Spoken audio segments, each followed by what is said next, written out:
A tale of two halves for Bangladesh in the final of the Asia Cup 2018. They were 120 without loss in the 21st over, and they have collapsed to 222 all out. 121 of those runs gloriously off the bat of Liton Das, who gets 50-plus score for the first time in ODI cricket. Kuldeep Yadav led the charge. Kedar Jadhav broke the partnership, and in response, India now need only 223, where at one stage we were really looking at Bangladesh posting that 260, 270 that Shahryar Nafees wanted on the pre-show. This is ESPN Cricket for Match Day with our technology partner Vivo. Sanjay Manjrekar, Deep Das Gupta also with me. What about that then, Deep? What a glorious comeback by India. Oh, yeah, absolutely, as you mentioned, but we were also discussing this is the reason why they're slotted. We were talking about the batting order and why the batting order and so on and so forth.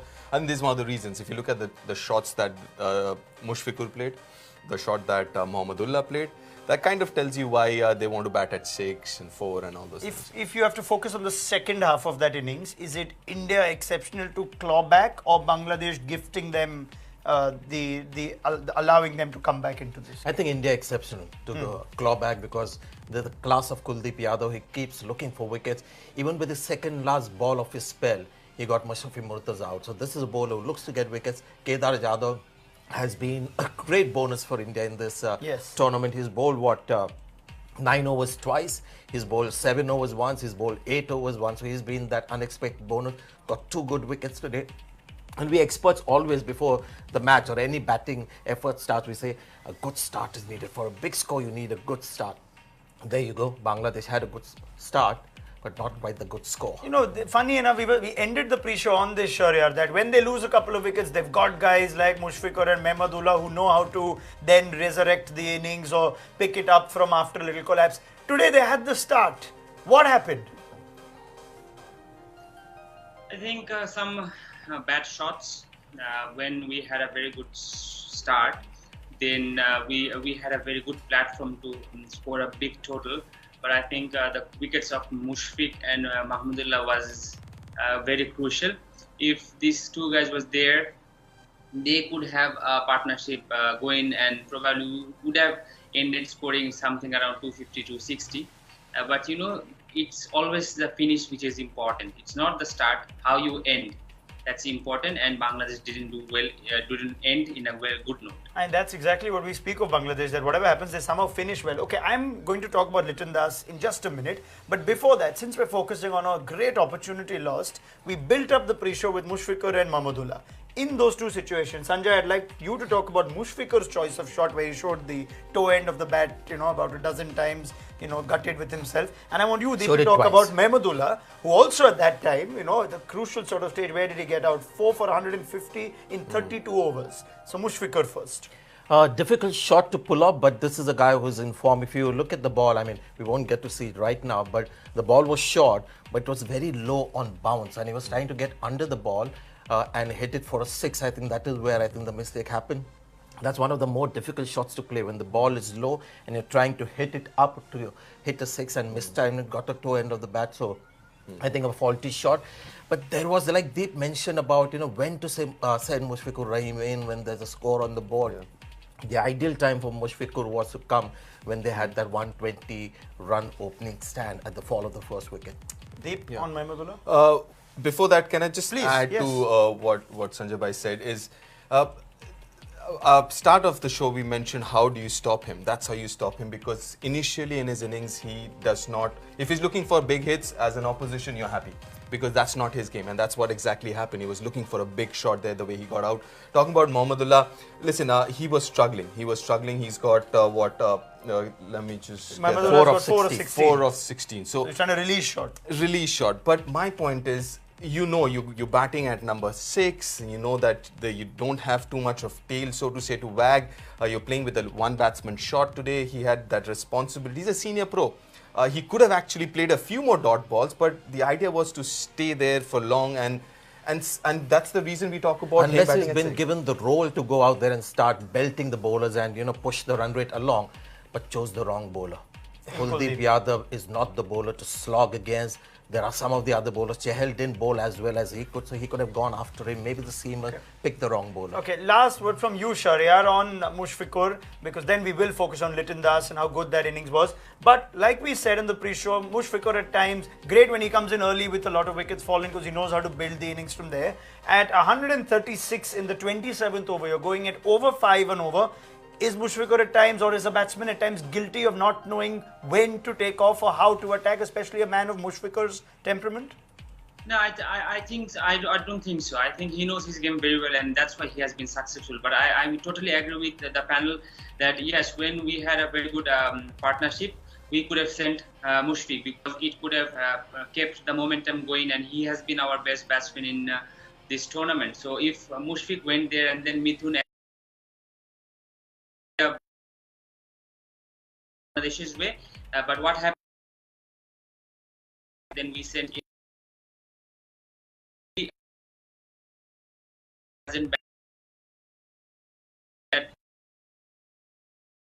These are the things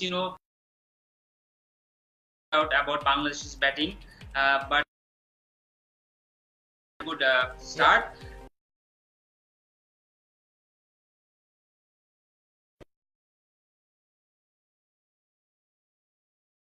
Fair enough. To be no fair, his wicket. So why is it such a big deal if the momentum has been arrested in those 4 or 5 overs? Mushfiqur coming in at 4 seemed fine. Yes, but also you would have wanted him to come at 3. Yeah. Because Deep made an excellent point in the morning, the afternoon show that Mushfiqur should come in when there are overs left, so that depending on how many overs are left, and after 120 for 1. But that is not the reason why Bangladesh failed to cash in on a good start. Let's also give credit to the class of the Indian bowling. Now, Indian one-day cricket, biggest strength is their bowling. And it came to the fore. Shahryar mentioned that, pick out the weaker bowler to hit. So if Bumrah is not giving you runs, look for somebody else to hit. So they had to go after, say, somebody like a Jadeja or a Bhuvaneshwar Kumar or a Chahal. They're all very good bowlers. So India's bowling attack showed its class despite a good start, and it's a good batting pitch. It's not one of those Turner that we got in the tournament. So this is India's class bowling coming up with the goods again. Would you also agree, all of you, that at that point in time, do you think the Bangladeshi team got a little greedy and thought, listen, we could get See, what happened, there's also another angle. Mushfiqur Rahim has just got a 99. And Mithun after him also. Both of them in-form batsmen got out early. So that happens, you carry the form from the last game, the confidence is there. So you want the in-form batsman to carry on and get runs in the next match. So both those batsmen failed, and that was crucial in Bangladesh, not getting the target they want. Okay, let's focus on the good side of Bangladesh. 220 is still something they can bowl to, and they have Liton Das to thank. Coming into this Asia Cup, he had a highest score in ODI cricket of 36. He got So Liton, did we 41. expect? Liton, did we expect that he would go on to get such a big score? I'll let you try and raise the bar a little on that. But why not? But why not? Liton, did we expect that Liton Das would end up registering his first ODI ton in this final? 121 is what he's managed. It's his first 50+ score in ODIs. It is by far his highest score in ODI cricket. He only had 140, 230s and 120 in 18 innings in ODI cricket before this. 17 innings in ODI cricket before this. Deep Das Gupta? I thought he paced it beautifully. He played some lovely shots, especially against the spinners, sweeping them. If you look at that 23 and 45, predominantly were sweeps, all kinds of sweep. And I'm not surprised, he's a wicket keeper, so I expect the wicket keepers to sweep. Apart from Dhoni, as Sanjay Bhai mentioned, I haven't seen anyone who doesn't sweep. But the other part was, after he got that 100, I think he got his 100 in the 86th delivery or something like that. But post that as well, he kept going. I mean, he got out to a really good ball. He got out to a good piece of wicket Very keeping marginal call that. I'll come to that too, Yeah, so the idea was, even though he hasn't scored a 50 before this innings, but when you saw that innings, it seemed like he knew and he was ready to play a long innings and stay there till the end. We saw Mithun get runs in the last match. We've seen Liton get runs in the last match. This batsman, I think, convinces us more than Mithun. So, Shahryar, you said that you wanted the younger batsmen to step up. It's about time someone other than Tamim and Shakib and Mushfiq get runs. And the point that Deep makes, at 50, there was something that Mashrafi Mortaza's signaled from the dressing room. You can help me, your Bengali is a little better than any of us. What was he suggesting? It seemed like play a long innings, and boy did Liton Das not respond. It was very good signal from the very good leader. he wanted Litton to carry on and score a big innings, and that's what he has done. You know, like playing with him, seeing him bat. This is the kind of Litton Das we ball and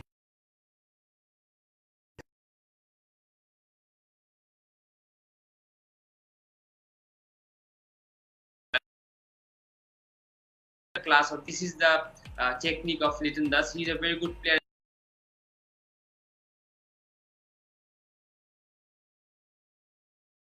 So if he did this, he thought Bada Maro, so play a big shot. So he tried that, fortunately got dropped, and then he understood he was playing a Bada innings, long innings. Yeah. I'm glad you're living up to my little yes, bit. the bar Very is good. raised. Now, all the comments on our Facebook Live are entirely directed towards whether Litton Das was robbed of an even higher score today, because you're not in agreement, at least the Bangladeshi fans, of what Rod Tucker decided after multiple replays, that he was just out to Kuldeep Yadav. Deep, Sanjay Shaurya, if y'all are the third umpire after what you've seen, are you giving that out? Deep. Thank God I'm not the third umpire. But having said that, listen, I think it was a very close call, but I thought the foot was on the line. So I'd go with Rod Tucker. Sanjay. When you take multiple replays to find out what exactly happened, the benefit of doubt should go to the batsman. Shaurya? Definitely the benefit of the doubt should go to the batsman. Okay, so we are 2-1 in favor of Litton Das. Yeah, when you have so many replays, you put the zoomer on, the lens, you know, you magnified everything, and it's still wondering whether it's on the line, that there's something behind the line. Might as well go in favor of the batsman, like you do with no balls. Do you call that a bad call though, or a howler? Do you call it that? No. I think he was just a little unlucky because just shade. It was, splitting hairs. Let's focus in a larger discussion of just how Kuldeep Yadav was, and got into bowl in just after the 10th over. They brought in his spinners early. Rohit Sharma, after seeing Bumrah and Bhuvneshwar not quite as effective as they were. Sanjay, you have a lot of time for Kuldeep Yadav, and every time you see him bowl, not just sit in the middle, but at the death, you're impressed. Yes, this is a guy who wants to get wickets, and I mentioned earlier as well, bowling the second last over of his spell. He had bowled 9.4 overs, 46 runs. Anybody else would have liked to finish with, a couple of dot balls and have 2 for 46 in his name. He went for the third wicket. And he flighted one to Mashrafi, who hit him for 6, just hit him for 6. Yeah, in the same over. So this is a guy who's looking for wickets, and he's the only one who's bowled 10 overs today, right, in that Indian bowling lineup. True. So Rohit Sharma is backing the right horse, and this is where India's one-day cricket has changed since Chahal and Kuldeep Yadav have come in, and India's strength now in one-day cricket is their bowling, and that came through again today. If India win today, it's their bowlers that have really put in the match-winning impact once more. But I just want to quickly add, I mean, what he mentioned is absolutely spot on. But the other thing is, from the other end, you have someone like Chahal who's not giving away runs. You have Kedar who's not giving too many runs, leaking runs. So that also kind of encourages someone like Kuldeep to, try and go for wickets, even if that means getting hit for a few sixes, because the other end is also important. If the other end, someone like Chahal or Kedar is giving or leaking runs, then it becomes a little bit more difficult for someone like Kuldeep to kind of toss the ball. But if you're still encouraged to be just looking to take wickets, which I'm sure both Virat and Rohit do, he'll keep doing that, because that is his style, that is his way of taking wickets. There's just one little change. I don't know whether we got that little data of the line of the googly. Let's run that for you. Whatever you want, Sanjay. So your wishes are command. Yes. Yeah, just watch. This is one over from Kuldeep Yadav. Just watch where the ball is going. Now, this is his googlies, which he pitches outside the leg stump. And whenever he's looking to bowl the leg spinner, it's pitched outside the off stump to the right hand. And now, these are all the balls that are pitched outside the leg stump, which means leg before is gone. Yeah. What I'd like to see Kuldeep Yadav do is bowl that wrong one, the googly outside the off stump as well. So then, the batsman is not sure whether this is a ball that's coming back in or leaving him, because the line is the same, and he'll start getting those balls to be edged to firstly. He can keep a slip, and actually when batsmen are looking to play for a ball coming back in, and if it's a googly, he'll get one out there, he'll get through the gate as well. Anything that's pitching outside the leg stump his sort of chances of getting wickets sort of dwindle. That having been said, Litton Having does said seem that, he's to got 3 pick him. wickets. Litton does seem to pick him well, and you believe that as a keeper, any keeper batsman or most keeper batsmen should be able to. Most keeper batsmen should, unless you have someone like Rashid or someone who's very difficult to pick. Or he's a South African wicket keeper. Fair enough, fair enough. That's better, Sanjay. Bar constantly going up. But especially from the subcontinent, if you're a wicket keeper from the subcontinent, I would expect them to pick from the hand. The other important thing is a lot of people, if you're not picking from the hand, the other way you look at it is the line and the trajectory of the bowler. If like Sanjay bhai mentioned, if the line is on the leg stump, chances are 90% of the times you're sure it's a googly. So you take that away from the batsman as well and kind of try and confuse him further if you're bowling. Murli did that virtually all his career. A legendary bowler like Murli took a long time to realize that his dusra, when he used to bowl to the right-hander, would pitch on middle and leg, and his off-spinner would pitch outside the off-stump. So a lot of batsmen just came to know that this is going to be a dusra just by watching the line. Then he started bowling those 2 deliveries on the same line, and I think Kuldeep Yadav should start doing that as an experiment. Okay, the world's gone 360 degrees from Muralidharan, an off-spinner, to Kedar Jadhav, an off-spinner, but Shahryar Nafees, his first wicket was off Mehdi Hassan, that partnership. So there are 2 aspects. One, again, Kedar Jadhav is just so tricky to get away. And second, the fact that Mehdi Hassan walked out to open the batting. I wonder what you made of it.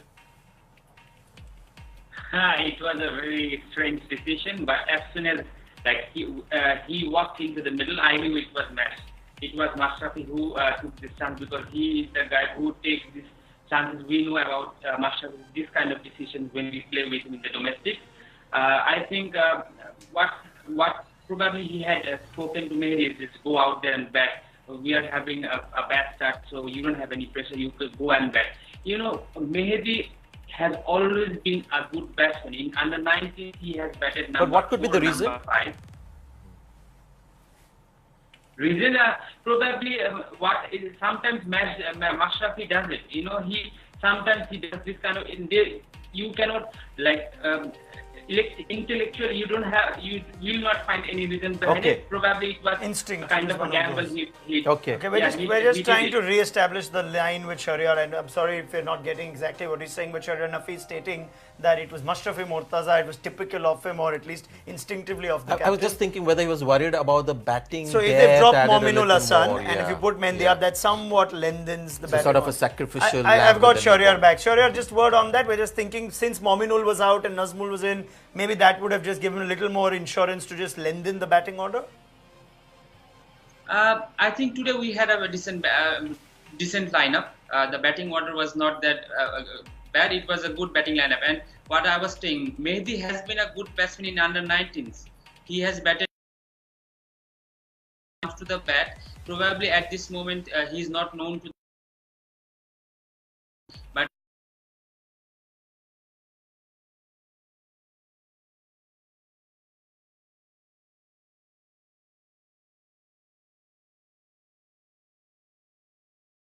the bat is on our good start. Okay, I can see that the comments on the Facebook Live are just not ending with regards to the Litton. Saying India's had a few rough was calls as eventually well from the umpires in the last game. So that is Eventually, an in the unending larger battle. scheme of things, it was a Litton matter. I'm allowing for some moments while that sinks in. Let's look ahead. I should end the show right now on that. But let's look ahead. 223 is what India need. You think this is going to be easy, or is there still a twist that we can expect? As cliches go, Yes. the first 10 overs are going to be important. The opening partnership is going to be very important because Bangladesh had an opening partnership. Huh? No, but for India, it's a different case because obviously, I mean, bulk of the scoring throughout this tournament and throughout the last 2 years has been the top 3 batsmen. So yeah, I mean, a lot of it. I mean, if in the first 10 overs they managed to get, especially one of the openers and maybe another wicket, that could be an interesting game. They might need a little bit of luck, Bangladesh. Sanjay. Yes, absolutely. I can name it now. Well, I think India likely to win, but I said the same thing in the last match. I said Pakistan should win it. Didn't happen. Well done. All right. Shahryar, Mehdi Hassan to take the new ball as well. Do something that very few people in international cricket have done. Open the batting and the bowling. I think Mehdi will open, and Bangladesh has a very big task ahead of him. Very well. Shahryar Nafees, this is where Thank we you, say sir. thank you to you. You'll be leaving us. We won't get your thoughts for the post show, but a pleasure having your thoughts on through this Asia Cup, and we hope to hear from you again soon. Thank you very much, Shahryar. Thank you. Thank you. And Sanjay, Deep, we have to sit for a few more hours with Sanjay, but And you as it's well. no little matter. Yeah. We will be back with Manjarekar and Das Gupta to review the Asia Cup. So join us for our post show on ESPN Cricket for Matchday with our technology partner Vivo. For now, the equation is simple. India need 223 to win this Asia Cup.